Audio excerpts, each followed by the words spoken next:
The way children grow, learn, and communicate has changed dramatically in today's digital world. From cartoons during meals to phones used during tantrums and screen exposure before bedtime, technology has quietly become part of everyday parenting. But alongside this convenience, many parents are also beginning to notice new concerns: delayed speech, poor sleep, shorter attention spans, emotional outbursts, and difficulties with communication are becoming increasingly common concerns in pediatric clinics today. So, how much of this is connected to screens? When does screen use become a concern? And how can parents create healthier routines without fear, guilt, or confusion? Find the answers to all these questions and more right here. Welcome to the Care Circle, a podcast series by Motherhood Hospitals, your trusted space for real conversations led by experts on everyday health and wellness. I'm your host, Sneha, and in today's episode, we are exploring screens, sleep, and speech and how modern parenting habits may be shaping a child's development more than we realize. Joining us today is Dr. Nitin, consultant pediatrician and neonatologist at Motherhood Hospitals, Electronic City, Bangalore, with extensive experience in child development, sleep concerns, speech delays, and early childhood behavior. Dr. Nitin, let's begin with the larger picture. In 2020, we saw COVID. After COVID, we saw a lot of issues children have been suffering from. For example, screen time, poor sleep, delayed speech. So, in your practice, are you still seeing parents coming in today with all these concerns?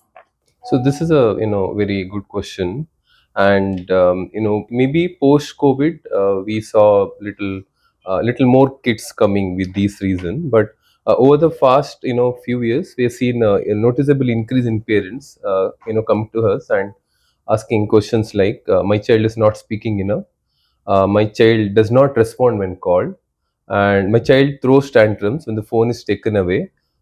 Sometimes they also ask, my child sleeps very late and wakes up tired. So it is very important to say this clearly. The screen time may not be the only reason for all this, and speech delay, poor sleep, attention issues, behavior difficulties can have many other causes as well. But what we are seeing is that modern routines are playing a role.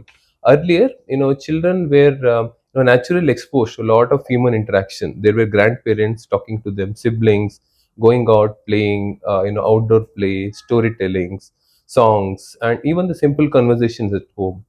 But today many children are spending more time with the screen and less with the people. So that is where the concern begins. Okay, the child brain, right, it develops through interaction. When a parent, when they talk, responds, smiles, sings, reads, or plays with the child learns language, emotions, attention, and social cues, and many other things. A screen can entertain, but it can't replace a responsive human relationship. All these things. So, issue is not just the screen time. The bigger question is, what is the screen time replacing? Is it replacing sleep? Is it replacing the play outside, or is it replacing the parent-child conversation, or is it replacing self-feeding, eye contact, and all these things? So parents need to think about these small things. Okay. So, doctor, from COVID till now, has it Hmm. really improved or has it increased when it So comes to maybe screen time? maybe post COVID, 3-4 years back, we could see a lot of parents coming Mhm. with speech delay, and of late the awareness maybe has increased, and it is in a decreasing trend. But there are kids who come with speech delay even now, but it has drastically come down. So, doctor, many parents today say that my child watches rhymes, educational videos, so it must be helping them. So, can screens actually delay speech? So this is one of the most common questions we get. Okay, so parents often feel that if the child is watching, rhymes, alphabets, numbers, color, the child is learning. For the younger children, especially below 2 years, the learning doesn't happen just by watching. It needs, the back and forth interaction of the parents and many other things. So the language develops when a child hears a word, sees the person saying it, and then it connects with an object or action and tries to respond, and then gets a reaction from the parent. Like for example, a mother is saying, where is a ball? the child points and the parent says, yes, that is the red ball. This becomes a learning moment, and there is eye contact, there is sound, a meaning, response, and emotion. A video does not wait for the child to respond. It doesn't even rectify the child, correct the child. It does not understand the child's expression also. It keeps moving. So the child may memorize songs or repeat words, but that is not always meaningful communication. We also see children who can say numbers or alphabets from a video, but can't ask for water, or in the real life they can't tell the common conversation. They can't share interest or can't respond to their own name consistently. That is when the parents need to be alert. Screen exposure can also reduce the number of words spoken at home. If the child is silently watching videos for long periods, the child is losing a lot of hours of conversation. And the language also needs repetition, maybe during bath, during playing, during meals, walking, bedtime. So yes, excessive screen time, especially the passive screen time, it can contribute to speech delay or poor communication, but parents should not panic. They need to go early and seek the advice early, and early correction is required. So you're saying it's not only about video being educational, but whether the child is actively interacting in real life. Is it, doctor? Yes, yes. The child does not need a maybe the perfect education app. The child needs people. The best learning tool for a toddler is still talking, responding, emotionally available adult. We say, right, the mother is the first teacher. You Correct. know. So, doctor, parents often ask for a number. So, Hmm. how much screen time is too much screen time? If you could throw some light on that. No, as far as possible, maybe better to avoid the screen time. But of course, we hear the same question from the parents. So what we can generally tell is below 18 months, the screen time should be avoided. Maybe occasional video calls with the family, and between 18 to 24 months, the screen time should be limited if at all it is introduced, like some high quality or watched together with a parent. And between 2 to 5 years should be limited to ideally 1 hour of high quality content, and again along with the parent, that's better. Even the WHO tells the same thing. They also advise no screen time below 18 months, and 1 hour for 2 to 4 years. With less being better. Even the American pediatric academy, they also advise the same thing: less than 18 months, no screen time, except some occasional chatting. So more organizations, they are into this view that screen time to be avoided in the first 1.5 2 years. That's better for the child. But I want to add something important. The number is only one part. The quality, timing, and purpose of the screen use matters a lot. For example, screen time during meals is not ideal because the child stops listening to hunger and a fullness signals. The screen time before bedtime, it can affect the sleep. And screen time used every time the child cries prevent the child from learning emotional regulation. And screen time without parental involvement becomes passive consumption. So I tell parents, don't only ask how many minutes, also ask when is the child watching, what is the child watching, and who is the child watching with, okay, and what this screen time is replacing. Got it, doctor. So, doctor, there has been a common habit nowadays that parents have built. They quickly give Hmm. the phone to the child, and So that the child eats. exactly, the child eats quickly, the Okay, child okay. never disturbs them. Mm-hmm. So, many parents assume that, the child is eating quietly. So, what is the concern over here? This is a very important question. Whenever I tell them there shouldn't be screen time in the kids, they tell only during eating we use the screen time. Hmm. Feeding a young child can be tiring, which we can understand. Some children are also fuzzy eaters, and some take a long time, and parents are also under pressure. So the phone becomes a easy solution, phone or TV or whatever. But screens during meals create many long-term issue. The first, the child is not eating mindfully. The child is distracted. So they may not understand the taste, the texture, the hunger, the fullness. All these are required. The child Yeah. should feel what the child is eating. Second, the child may start associating food with only entertainment. Then, without phone, the child starts refusing to eat. And another thing is, mealtime is a very important communication time. Mealtime is a time when they all sit together and eat, and parents naturally say things like, "This is dal. Take one more bite. Is it hot? Whether you want water." So these small conversations build vocabulary and social interaction. So if the child is watching a screen, those opportunities, those interaction, those mingling will reduce. And fourth, when parents use screen to push more food, we also see that the child might overeat, and other consequences can happen, or become disconnected from the body signal. In some children, it can worsen picky eating also, because they're not actually associated or engaged with the food.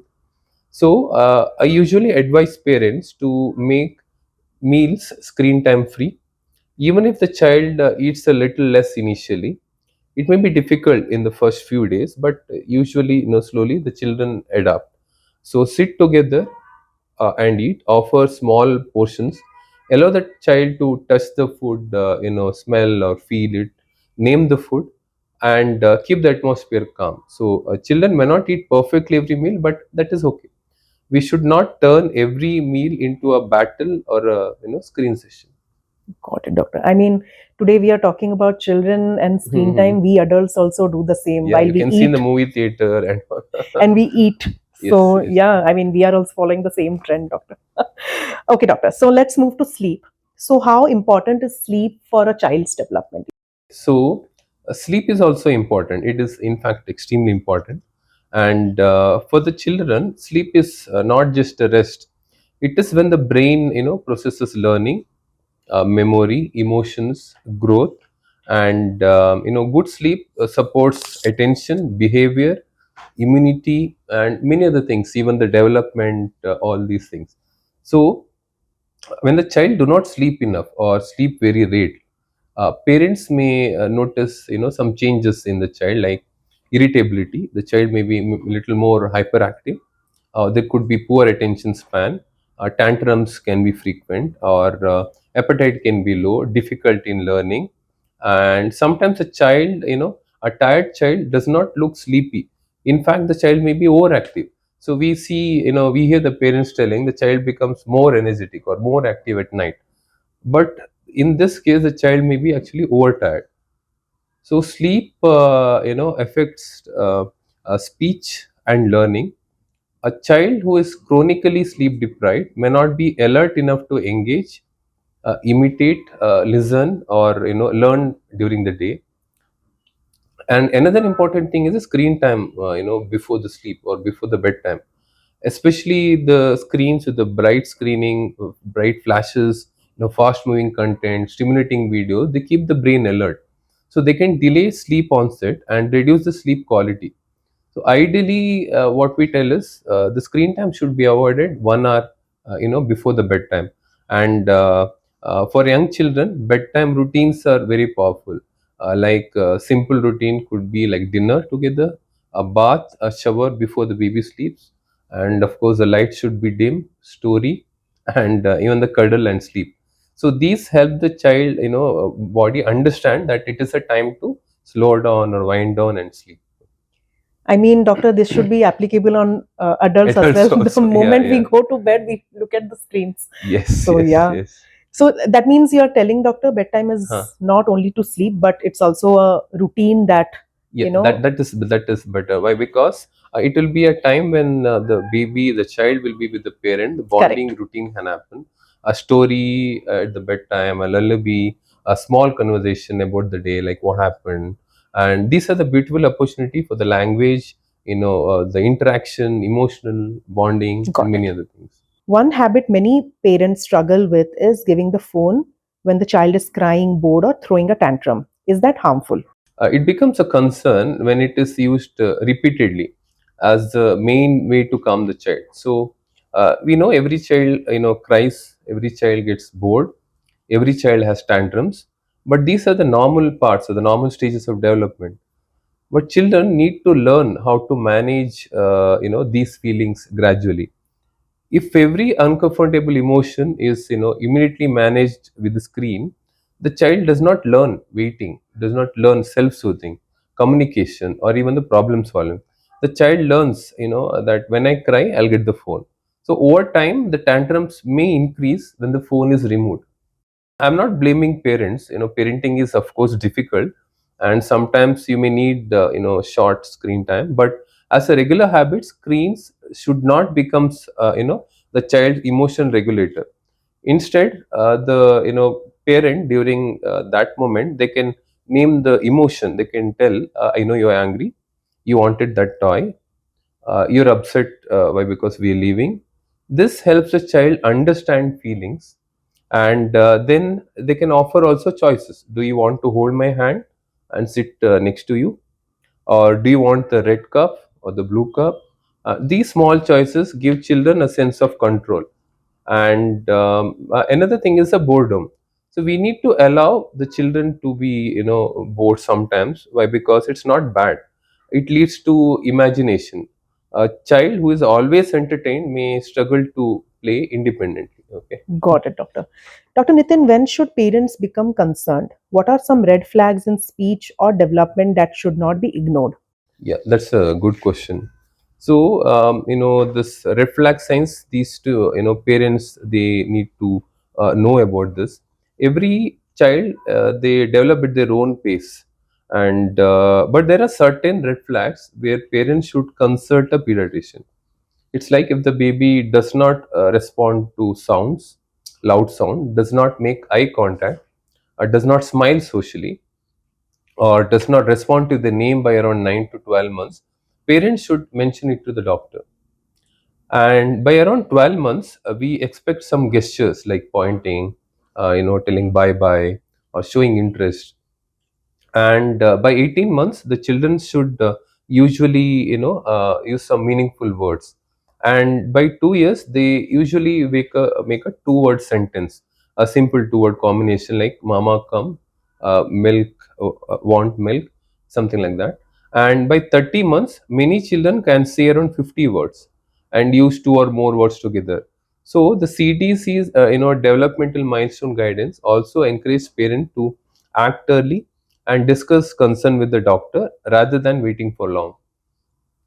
Other red flag signs could be where the parents need to be worried and should the doctor is loss of previously learned words, what we tell as a regression, or no pointing to show interest, poor eye contact, not responding when called, repetitive behaviors, and very limited pretended play, or extreme difficulty with social interaction. Also, if parents feel something is not right, they should trust that instinct. Sometimes relatives may say boys speak late, your father also was speaking late, or wait till the school starts. But waiting without evaluation is not always the best approach. Early intervention can make a huge difference.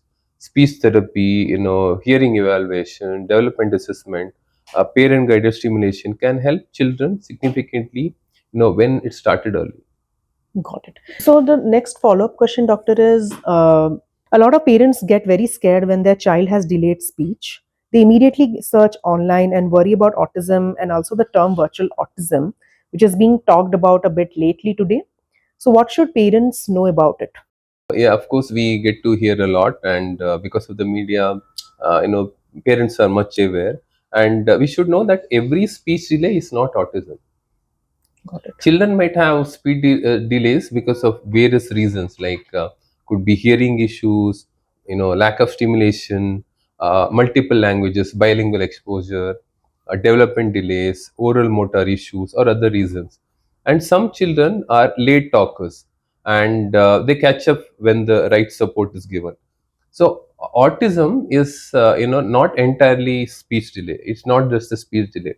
It involves differences in the social communication, behavior. For example, the child may not respond to the name, may avoid eye contact, may not point to share interest.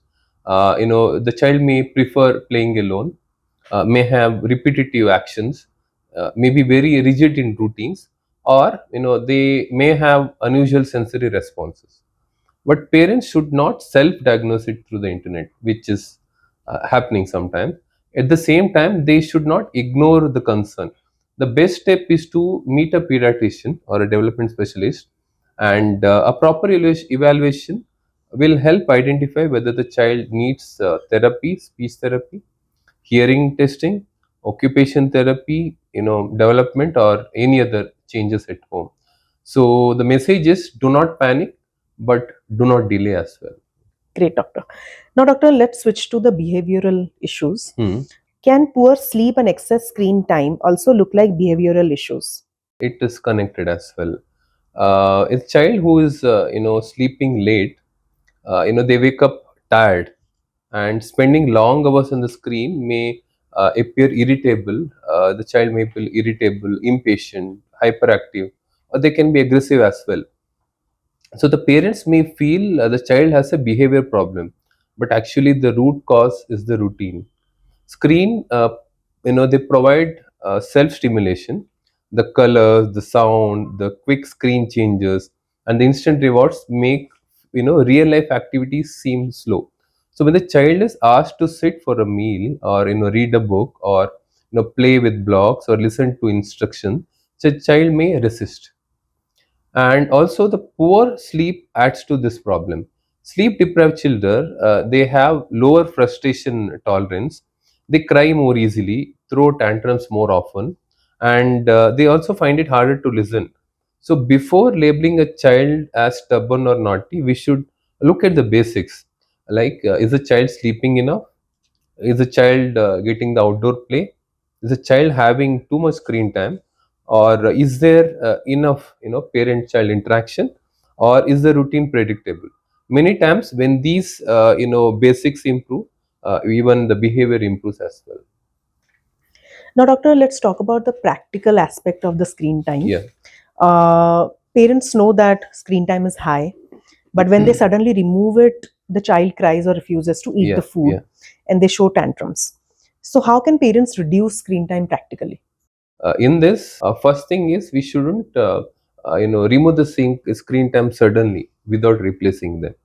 If the child is used to for example 3 to 4 hours of screen time, and one day the parents says no phone, automatically there will be resistance, and this is expected. So they need to start it gradually. Maybe they can reduce 15-20 minutes every day, every few days, and create a fixed screen windows instead of allowing the screen all throughout the day. For example, maybe you can have a watch one program after the food or after the evening snack, instead of giving the phone whenever the child demands. And second important thing is to create screen free zones, like the dining table, the bedroom, study area, and the meals and the bedtime should be protected. There shouldn't be any screen during those times. And third is, the parents also should also model the behavior. Okay, so if the parents are constantly on phones, of course the child will repeat the same, they'll copy. So even 20 even 20 minutes of phone free play with the child can be very powerful. And the fourth is, replace screen time with simple activities like building blocks. They can color. They can do some kitchen thing, puzzles, picture books, ball play, water play, music, dancing, or just helping in the small household tasks. So children, they do not need expensive toys. They just need the engagement. And fifth is to make the transition not very quick, like understandable. Like, you can tell the child, after the song we will switch off, or they can use a timer as well. Avoid snatching the phone suddenly, because that creates more conflict. And finally, they should be consistent. Like, if the rules change every day, the child will keep negotiating. Child feels safer when routines are much more understanding. Understood, doctor. So, in fact, doctor, we also hear that excessive screen time leads to Hmm. chronic health, and Yeah. diabetes and Yeah. obesity Yeah. Yeah. is, are two major chronic health that nowadays children are suffering from. So, what are your views on this, doctor? Yeah, so just like in adults, even the excessive screen time in children, increasingly it's linked to the sedentary lifestyle. Like, they can sleep poorly, and unhealthy eating habits, reduced physical activity, all of which can raise the risk of obesity and early onset type 2 diabetes. While screens alone do not directly cause these diabetes, but prolonged inactivity combined with frequent snacking, lack of outdoor play, significantly impacts a child overall metabolic health. So parents should encourage balanced screen time, regular exercise, healthy eating habits, and adequate sleep to help prevent this long-term health complication. Let's talk about the solutions, Dr. Nitin. What can parents do at home every day to support speech and communication in children? There are many simple things what parents can do. Like they can talk during the daily routines while bathing. They can say, "Let's wash your hands. This is warm water. Where's your towel? Where's your soap?" During meals, they can name the food, and like during dressing, they can name the clothes, the colors. And learning, language learning, especially, doesn't need a specific class. It happens throughout the day. They can read the picture books. So if the child does not sit for long, they can show pictures and name them. Like this is a dog, and the dog says Bobo, and they need to repeat it many times. Repetition is good for children. Okay, and they can sing songs and rhymes, but make them interactive as well. Like they can pause and let the child fill in a word or action. For example, twinkle twinkle dash dash. Okay, and wait. So let the child answer, let the child reciprocate. So and also they should encourage pointing and requesting. Do not give everything before the child tries to communicate. If the child wants water, they can hold the glass and encourage the child to say or gesture. So communications, it can start with pointing, sounds, or even simple words. They can expand what the child says. Like the child is saying ball, the parents can say whether it's a red ball, the blue ball, or throw ball, or whatever. This teaches the next level of language. And avoid constantly testing the child. Instead of repeatedly asking what is this, say apple, make it neutral. This we commonly see in the OPD practice. The children learn better in playful interaction than under pressure. So, and most importantly, respond to the child's attempts. Even if the world is unclear, they can respond warmly. That encourages the child to try again. In many Indian households, children are cared by parents, grandparents, or nannies. So, how important is it for the whole family to follow the same routine? Yeah, this is very important. Why? Because children get confused when the rules are different with different caregivers. If the mother says no phone during meals, but the grandparents, they give the phone every time, the child will naturally resist the mother's rule, and this is expected. And the goal is not to blame anyone. Often, the grandparents, they might give phone screen because of in love, or caregivers, they can use screens because they are managing many tasks. So the family should discuss the plan together. They should sit and also the keep the rules very simple. For example, no phone during meals, no phone 1 hour before sleep, and screen time is only at a fixed time, and always age appropriate content. Like these rules are easier for everyone to follow. Also, the grandparents, they can be a wonderful source of language development. Stories, songs, prayers, family names, traditional games. All of these are rich language experience. We should use that at strength. And caregivers should also be guided to talk to the child during routines and not keep the television running in the background all the day. Even background TV can reduce meaningful conversation. So in my childhood, we used to go to grandparents' house, and we used to wait when grandmother is free. We used to sit behind beside her and ask her to tell stories and all. That's the way the communication builds up. I mean, interaction is really, really Yes, necessary. yes, yes, Got it, yes. doctor. So, doctor, let's do a quick myth Yeah. versus fact round. I'll say a statement. You just Hmm. have to, Hmm. tell me whether it is a myth or a fact. Okay. So, the first statement, doctor, is my child will automatically speak once they start school. Yeah, but not always. The school can help, but if there is a real speech or development delay, then waiting for school may delay the intervention. So if the child is not meeting milestones, it is better to evaluate early. The second one is boys always speak late.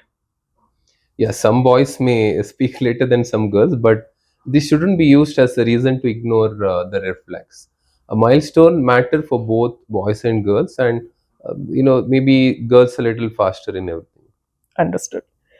The third statement is educational videos are equal to learning. Okay, so this is not for very young children.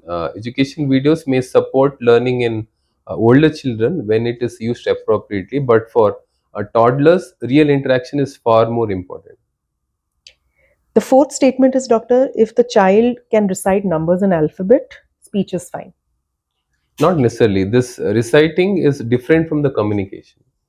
So we want the child to use words meaningfully, to ask, respond, share, express and interact as well. The fifth statement is taking away screens will fix everything immediately. No, the reducing screens help, but if there is a speech delay or developmental concern, the child may still need, the provision support. Screen reduction and therapy can go together.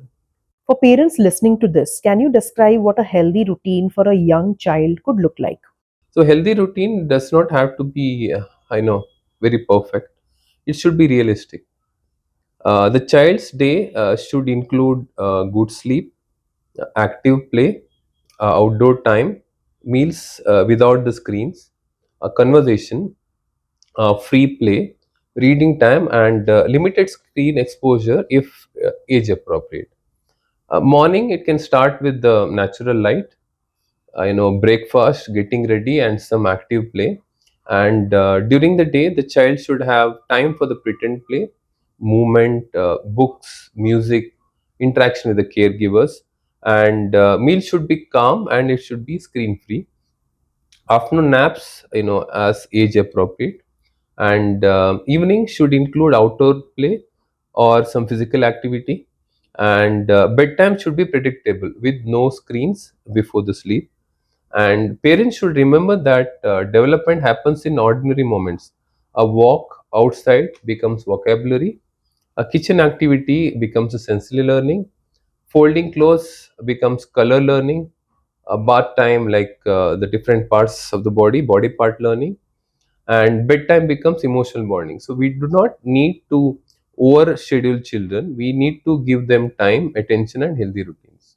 Before we close today's episode, doctor, when should a parent meet a pediatrician? Okay, that's a good question. So parents should meet a pediatrician if the child is not responding to name, no eye contact, not using gestures like pointing or waving, and not speaking age appropriate words, or they have lost what they have learned previously, the learned words, has very poor sleep or extreme tantrums, feeding difficulties, or if the parents simply feel the child is not right, something is not right. Also, if the screen time is very high and the child is showing delayed speech, poor attention, or social difficulties, it is worth discussing with the doctor. The pediatrician may suggest a hearing test or speech and language evaluation, development screening, or refer to a specialist if needed. The earlier we identify the issue, the better the outcomes can be. So, parents should not feel guilty. Many habits developed because families are trying to manage busy lives, work pressure, nuclear family setups, lack of support. So, the goal is not guilt, the goal is awareness and correction. Dr. Nitin, what is that one message you would like to leave parents with? Okay. My message is simple. Children need connection before content. They need your face, your voice, your time, your touch, your stories, and also your responses. The screens are a part of modern life, and we do not have to create fear around them. But for young children, screens must be limited, purposeful, and never a replacement for speech, a play, food, movement, and human interaction. If your child has speech delay or developmental concern, do not blame yourself and do not wait endlessly. Speak to your pediatrician. Early support can change the child's developmental journey, and small changes at home, it can make a huge difference, big difference, like screen free meals, better sleep routine, more talking, more reading, more outdoor play, and more responsive parenting. What today's discussion really reminds us is that children do not learn best from constant stimulation, but from connection, consistency, and everyday interaction. In a world where screens have become part of modern parenting, the goal is not fear or guilt, but awareness and balance. To all the parents listening, if this episode helped answer some of your questions or reassured you in your parenting journey, do share it with somebody who may need it, because sometimes a little awareness can make a lifelong difference in a child's growth and well being. Until next time, take care, stay informed, and keep your circle close.